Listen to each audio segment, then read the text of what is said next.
Hello friends, మేమైతే ఘటిక సిద్ధేశ్వరం టెంపుల్కి వచ్చామండి. ఈ ఘటిక సిద్ధేశ్వరం టెంపుల్ చాలా ప్రత్యేకమైనది. ఎందుకంటే ఇక్కడ పెద్దగా మహాశివరాత్రికి ఎంతో అంగరంగ వైభవంగా ఇక్కడ ఉత్సవాలు నిర్వహిస్తారు. అలాగే ఇక్కడ కొండపైన జ్యోతిని కూడా వెలిగిస్తారు. నేనైతే ఈరోజు ఈ ఘటిక సిద్ధేశ్వరం టెంపుల్ని ఎక్స్ప్లోర్ చేద్దాం అనుకుంటున్నాను. ఈ వీడియోని మీరు పూర్తిగా చూసే ముందు లైక్ అండ్ షేర్, సబ్స్క్రైబ్ అయితే ఖచ్చితంగా చేసుకోండి. ఈ యొక్క ఘటిక సిద్ధేశ్వరం టెంపుల్ దాదాపు నెల్లూరు నుంచి 120 కిలోమీటర్స్ అయితే డిస్టెన్స్ ఉంటుందండి. ఇక్కడ మీరు శివరాత్రి రోజు వచ్చేలా ప్లాన్ చేసుకోండి. ఎందుకంటే ఆ రోజు ఇక్కడికి ఎంతోమంది వస్తారు. ఇక్కడ ఎప్పుడూ నిరంతరం అన్నదానం అనేది జరుగుతూ ఉంటుంది. అంటే మనం ఏ టైంలో వచ్చినా సరే వాళ్ళు ఫుడ్ లేదనకుండా మనకి ఖచ్చితంగా ఫుడ్ పెడతారు. మేమైతే ఇక్కడికి 1 o'clock వచ్చామండి నైటు. అయినా ఆ టైంలో కూడా వాళ్ళు ఎంతో ఓపికగా మా కోసం ఉండి ఫుడ్ పెట్టి ప్రతి ఒక్క ఐటెం వడ్డించి చేశారండి. అది కూడా ఇక్కడ 1-2 ఐటమ్స్ కాదండి, చాలా ఐటమ్స్ అయితే ఉంటాయి. శివరాత్రి రోజు అయితే అసలు ఆలోచించాల్సిన అవసరం లేదు. మనకి పెళ్ళిలో కూడా అన్ని ఐటమ్స్ ఉండవండి. ఇక్కడ దొరకని ఐటమ్ అంటూ ఉండదు. ఆ రోజు మాత్రం ఖచ్చితంగా వాల్యుబుల్ డే ఖచ్చితంగా అవుతుందండి. ఇక్కడ గుడి విగ్రహం ముందున్న అమ్మవారి ధ్వజస్తంభం దగ్గర ఎంతోమంది దీపం వెలిగించి కోరిన కోరికలు తీరుతాయని ఇక్కడ వాళ్ళ యొక్క నమ్మకం. అలాగే ఇక్కడ కొలువై ఉండేది శివుడు, శ్రీ ఇష్టకామేశ్వరి అమ్మవారు కొలువై ఉంటారు. ఇక్కడ చుట్టూ కొండలు మధ్యలో యొక్క ఘటిక సిద్ధేశ్వరం టెంపుల్ మనకు ఎంతో ఆనందాన్ని ఖచ్చితంగా కలుగు చేస్తుంది. ఈ యొక్క టెంపుల్కి రావడం వరకే ఖర్చు, వచ్చిన తర్వాత రూపాయి ఖర్చు అనేది ఉండదు.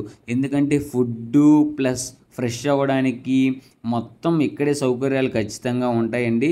ఎందుకంటే ఇది అడవిలో కాబట్టి వచ్చిన యొక్క భక్తులకి ఇబ్బంది కలగకుండా ఉండాలని మొత్తం సౌకర్యాలన్నింటినీ ఈ యొక్క గుడి మరియు ఆలయ కమిటీ మెంబర్లు నిర్ణయం తీసుకోవడం జరిగింది. ఈ యొక్క ఘటిక సిద్ధేశ్వరం టెంపుల్ ప్రత్యేకత మరొకటి ఉంది.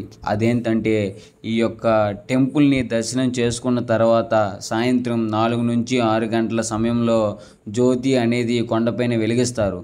ఆ సమయంలో అందరూ జ్యోతిని దర్శించుకోవడానికి కొండపైకి వెళ్తారు. కొండపైన వ్యూ ఎంతో బాగుంది కదా, కానీ ఆ కొండ ఎక్కడం కూడా చాలా కష్టం అండి. నేను కూడా ఈ వీడియో తీయడానికి చాలా కష్టపడ్డాను. అలాగే ఆడవాళ్ళు, పిల్లలు, మహిళలు, మగవాళ్ళు ఎంతో కష్టపడి కొండపైకి అయితే ఎక్కారండి.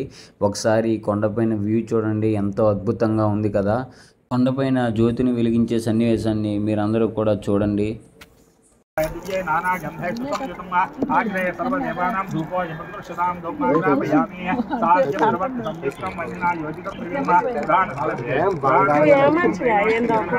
भक्त्या दीपं प्रयच्छामि देवाय परमात्मने राहिमां नरकाद्वारा दिव्यज्योति नमोस्तुते साक्षात् प्रत्यक्ष दीपं दर्शयामि धूपदीपानन्तरं शुद्ध आचमनीयं समर्पयामि धूपदीपानन्तरं शुद्ध पैरबेट्टि అవతల వచ్చిన కొద్ది నిలబెట్టినట్టు పెట్టి నా దండుకోండి గూస్ బంప్స్ వస్తున్నాయి.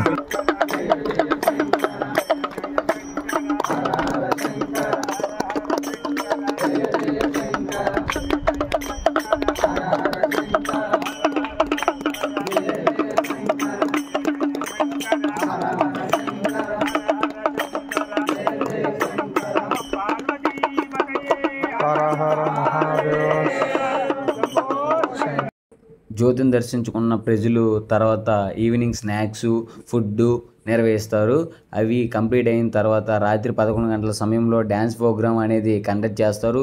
ఇది మహాశివరాత్రి రోజు రాత్రి అంతా ఎక్కడెక్కడి నుంచో వచ్చిన ప్రజలు ఇక్కడ కొంత సమయం గడిపేలా, ప్రజలు ఆనందంగా ఉండేలా ఏర్పాటు చేస్తారు. ఈ ఒక ఘటిక సిద్ధేశ్వరం టెంపుల్ ప్రత్యేకత మరియు విశిష్టత మీరందరూ ఎంతో ఆనందిస్తారని అనుకుంటున్నాను. ఈ వీడియో తీయడానికి నేను ఎంతో కష్టపడ్డాను, కానీ ఈ మహాశివరాత్రి రోజు మొత్తం జరిగే కార్యక్రమాలు ఇవి. ఈ వీడియో మీకు నచ్చినట్లయితే లైక్ అండ్ షేర్, సబ్స్క్రైబ్ మాత్రం ఖచ్చితంగా చేసుకోవడం మర్చిపోకండి.